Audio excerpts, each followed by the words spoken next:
There's an organization in the Unitarian Universalist Association called DRUUMM, Diverse and Revolutionary Unitarian Universalist Multicultural Ministries. After a thing happened at our recent General Assembly, I'm going to talk about the thing. In my talk, DRUUMM issued a response. They called this a response and a calling from DRUUMM. And this is their response and calling. Beloveds, this General Assembly marks 50 years since both the 1969 Black empowerment controversy and the Stonewall riots.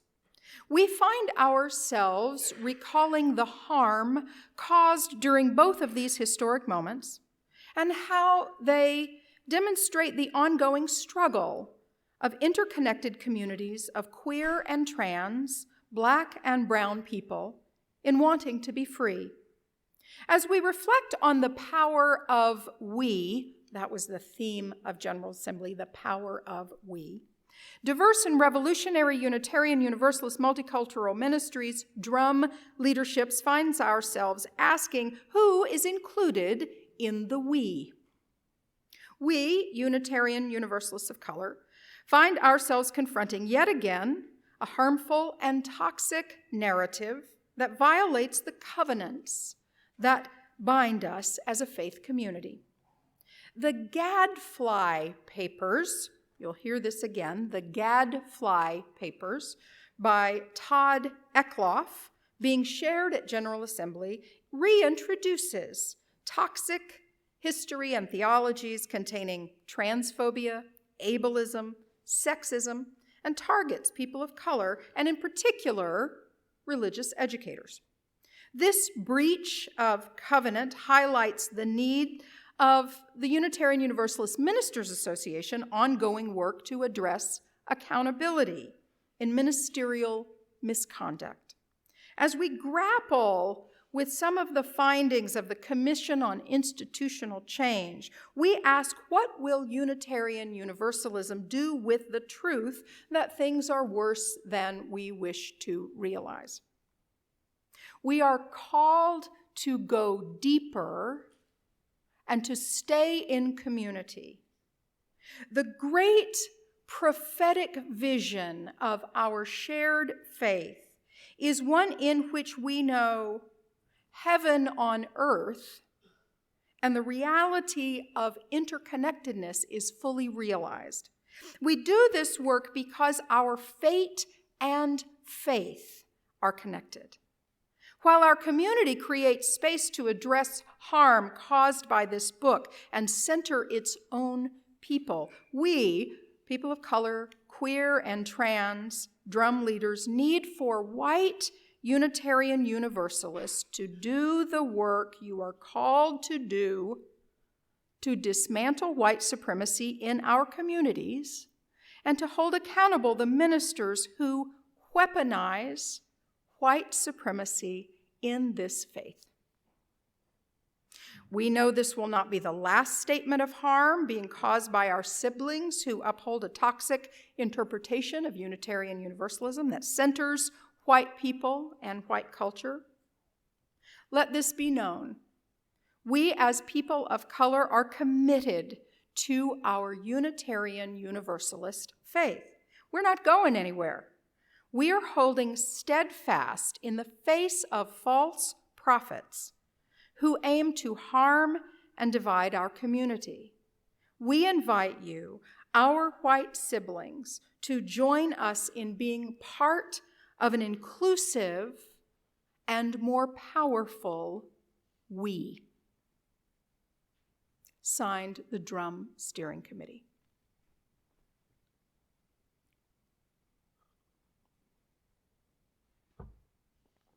Okay, so here's how this talk goes. So I've got it written out here, a little outline.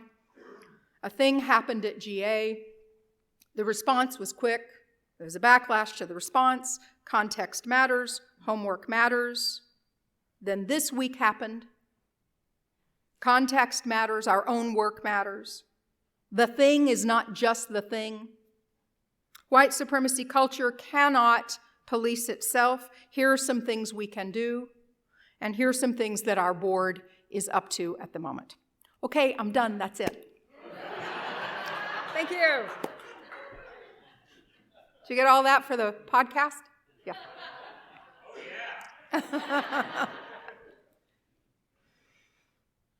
When you're accustomed to privilege, equality feels like oppression. Have you heard this? This is going around a little bit. When you're accustomed to privilege, equality feels like oppression. What happened at General Assembly was this very fast case study in some ways that the wheels can come off the bus and get right back on, and how the bus wobbles a little bit, and how we course correct. So we're in Spokane, a beautiful city. I don't know if you've been to Spokane. It's quite lovely. It was a lively, though not especially well-attended General Assembly. Spokane's a little hard to get to. And more people are able to view the events and the big events of General Assembly online. And so it's expensive to go to General Assembly in some cases, and so a lot of people are enjoying it from the comfort of their home.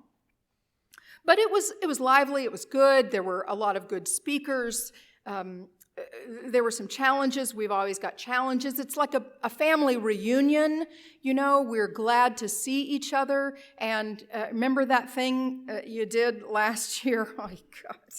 So we're in the midst of all of this. The minister of the Spokane congregation, the host congregation, leads a lovely worship service on Thursday morning, and then later in the day and throughout the week, at the Spokane booth in the exhibit hall, so host congregation, so they get their own booth, they start handing out these booklets for free. And the title of the booklet is The Gadfly Papers, three inconvenient essays by a pesky minister. Yes, there's a particular point of view that's trying to be shared here. And so anybody's got the right to have their own opinion, of course, but there was a question about, is that the right way to get your message out in the world? And people of color, as you heard in the DRUUMM reading, people of color said, hey, hold up. The language in these essays, designed, as you can tell by the title, designed to be provocative, were harmful. They contained a lot of harmful language, saying that it is not just for people who are people of color, Black, Indigenous people of color, but people who are queer, people who have ability issues, people who are in the disability community. There was some really harmful language and kind of some tropes of real embedded white supremacy culture. And if you disagree with me, you just have not reasoned it out. And if you feel harmed by this, well, that's part of the problem, is that we're saying everybody is harmed by something rather than just disagree, right? If I disagree with you, I can disagree, but I'm not really harmed by it. He calls this safetyism and identityism. Right? It's a piece of this identity politics. And so he says, I'm going to apply reason, and we're going to look exactly at the facts of how things fall out. And by the way, white people are getting a raw deal. Dang it. So let me just give you a little analysis that one of our ministers has done. Kate Landis is a minister at Shoreline UU in Shoreline, Washington, and she says, she wrote this in a sermon. The first argument about our denomination's safetyism, lifting up people who are harmed and wanting to hear stories so that we can understand better.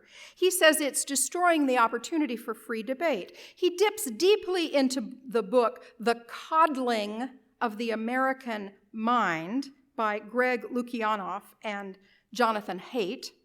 University educators who are concerned that students and faculty are pressuring each other not to say anything that could be construed as controversial, lest someone be offended. Have you heard this argument? A little bit.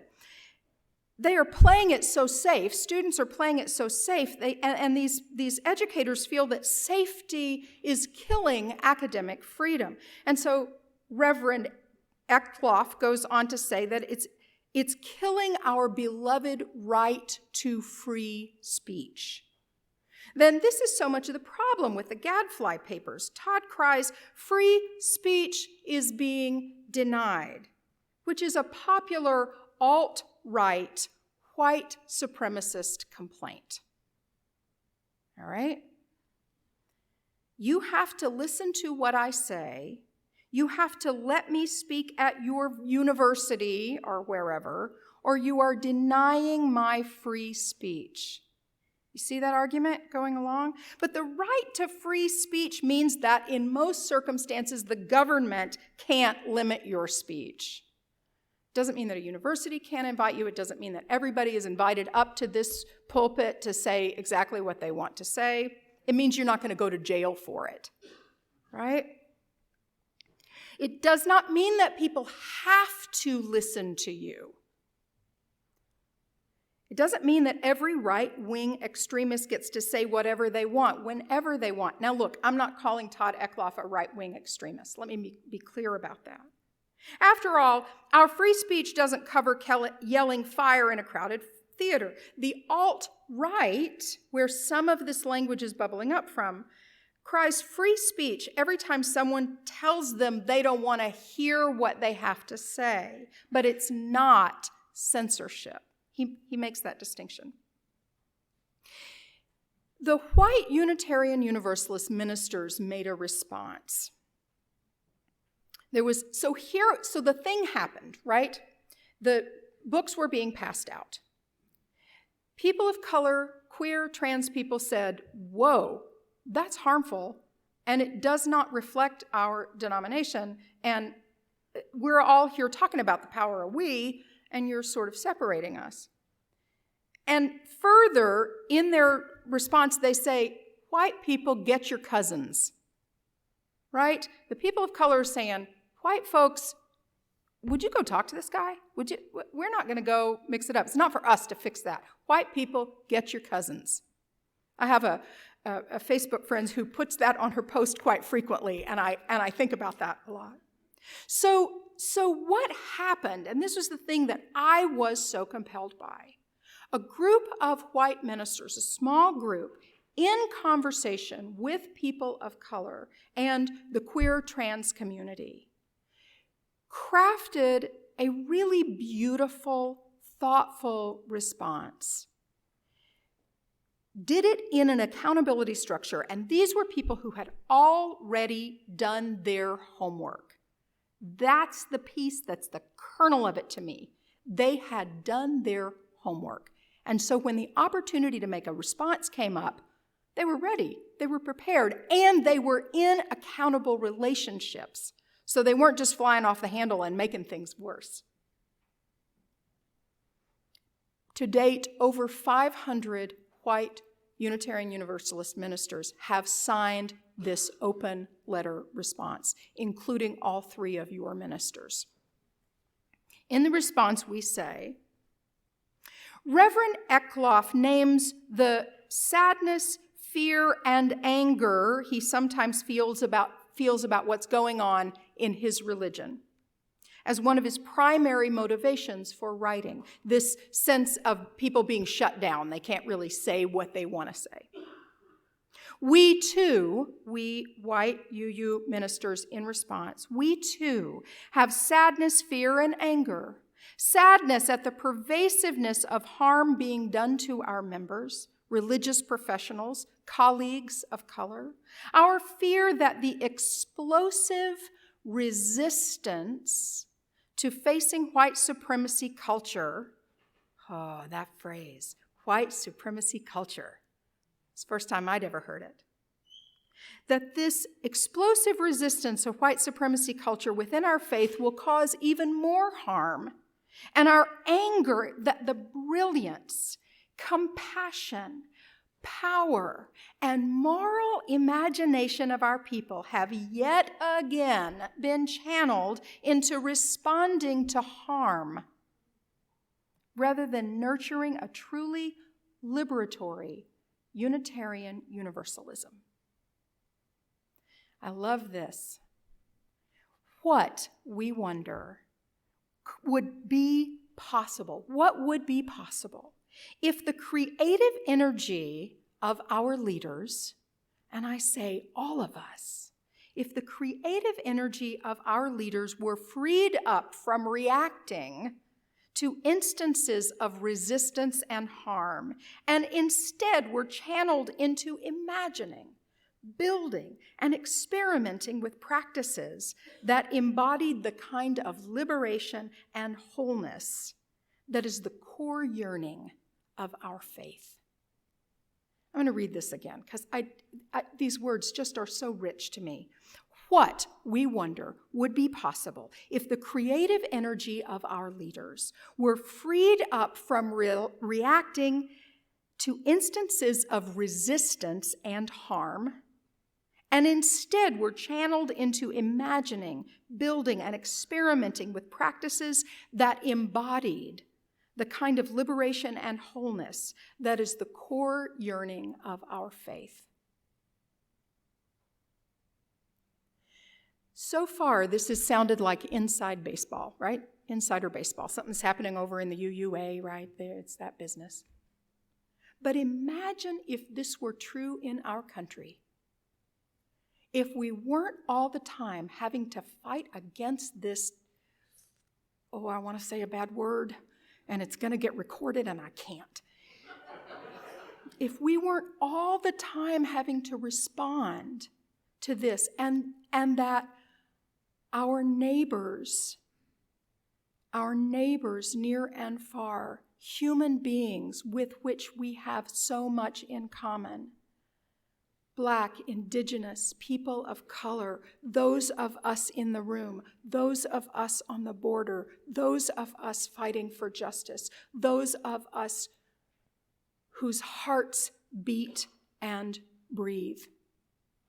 Those of us, what would happen if we were freed up from all the time trying to grasp for the crumbs of justice and instead could be released into imagining and building and experimenting with practice that embody the kind of liberation and wholeness that is at the core of what it means to be a human being. That's it.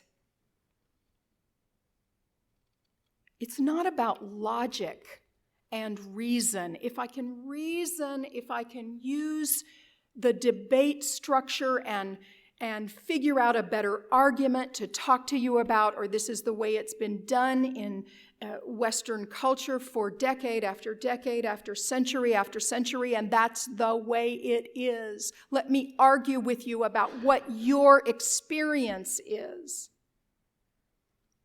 That's where we're losing that.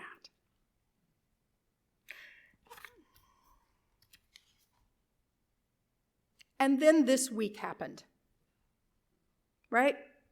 Then this week happened in our national dialogue. I was trying to figure out how to tie these two things, and I will not quote the current occupant of the White House, but we are all of us aghast and agog and horror-struck by the rhetoric, and we're sidetracked from the big issues, and that's exactly the goal. That's exactly the goal. is to get sidetracked from the story on the southern border. And the story on the southern border is to get us sidetracked from the theft that is happening by the plutocracy. It's exactly what's happening. And of course, we go, how can it be? So this week, I heard a commentary that really landed for me in a new way. And this was on NPR's show 1A with Joshua Johnson. And he was talking about the awful tweets and the racist comments about the 4 congresswomen of color, including our own Ilhan Omar. And Ian Haney Lopez was one of the guests on the show. And he's the author of Dog Whistle Politics, How Coded Racial Appeals Have Reinvented Racism and Wrecked the Middle Class. And boy, he said some stuff that really landed with me. He teaches law at the University of California, Berkeley. And he said what's really important is not just the language of bigotry, because it's there. That language of bigotry is there. But what's much more important is for us to understand the racist political theater that is happening in these 3 steps. Step 1, push racial fear and animosity into the public conversation by using coded phrases such as dangerous and illegal aliens, criminal illegal aliens, gangbangers, welfare queens, go back to your country, right? This is code. On their surface, these phrases do not directly reference race, but they trigger a strong racial reaction. Step 2, the use of code allows people using these phrases plausible deniability. This week, the current occupant said, "I don't have a racist bone in my body." Implying this is not about race, as if we haven't heard all of these things up to this point, right? Of course. And then all of the base responds that, no, it's not about race, it's about nationality. It's not about not loving this country, right? It's about whatever.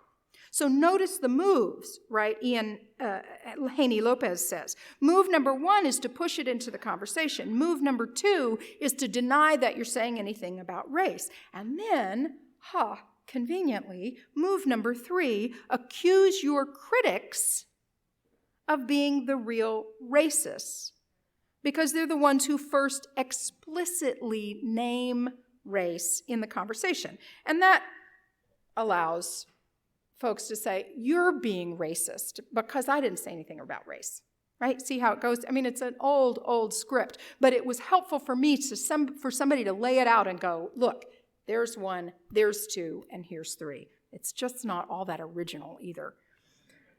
That's the theater.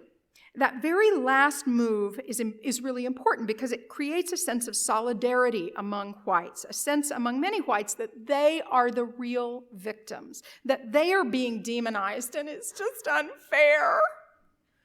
So when we watch this theater, we have to understand that it's well established, it's well played out, and the current occupant is simply following a script.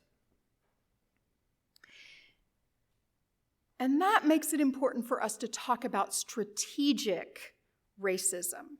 It's one thing for there to be bigots among us and a bigot to occupy the highest seat in the land. A bigot occupies the highest seat in the nation. But dang, that's too bad. But to say that he is strategically trying to stoke racism, to divide us, and when we are divided, we all lose. Not just brown people, not just black people, but whites lose too. Ian Haney Lopez says that the current occupant does not, as Nancy Pelosi said, want to make America white again. He wants to make America divided again. Not trying to help the majority of whites, trying to help himself and his billionaire cabinet members. And the way he can do that is through a politics of divide and distract. Oh my gosh, there's a humanitarian crisis at the border. We have to build a wall so there won't be more of a humanitarian crisis that we created. But wait, there's more of a crisis. Oh my, go back to your country. Ooh, look over here, squirrel. Ooh, look, weather balloon. Ooh, look. It's almost impossible not to get distracted. But the challenge is to do our education, to do our homework. There's something, it's really about this division and how we will respond to it. How will we respond to it? So at noon today, we're going to do a little program. Jay is coming today, and we're going to talk a little bit about what can we do? How can we have some difficult conversations? What are books? What are resources you can do? There's nothing sexy about the work. There is just nothing sexy about the work. But once I've had the opportunity to get into the work, I don't feel so like it's so helpless. There are people with whom we can be in accountable relationships. We can decide how we are going to be traitors to the status quo. Are we willing to be traitors to the status quo? And I think in many ways we're doing that.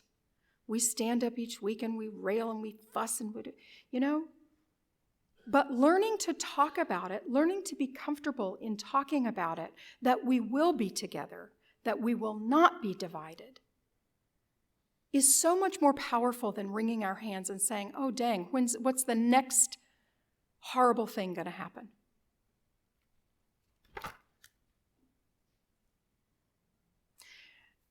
There was a song that we sang many times at General Assembly, and it just lives in me. It'll come up again here. I'm sure we'll sing it again sometime. We'll teach it and everybody can sing it. We shall be known by the company we keep, by the ones who circle round to tend these fires. We shall be known by the ones who sow and reap the seeds of change alive from deep within the earth. It is time now. It is time now that we thrive. In this great turning we shall learn to lead in love. In this great turning we shall learn to lead in love. I'm going to sing it again. We shall be known by the company we keep, by the ones who circle round to tend these fires. We shall be known by the ones who sow and reap the seeds of change alive from deep within the earth. It is time now, and what a time to be alive. In this great turning we shall learn to lead in love. In this great turning we shall learn to lead in love. May we be part of the turning. May it be a great turning. May we learn and learn and learn. May we be as dumb as a box of rocks. When we need to hear other stories, experiences different from our own. May we be so open to receiving experiences other than our own that we can't help but turn. May we learn in ways other than pure, cold reason and logic. It has its place. It's said of this pulpit, it is cold, polished steel, and there's a reason for that. May we learn in ways beyond, including and beyond pure, cold reason and logic. May we open our hearts and be led by love.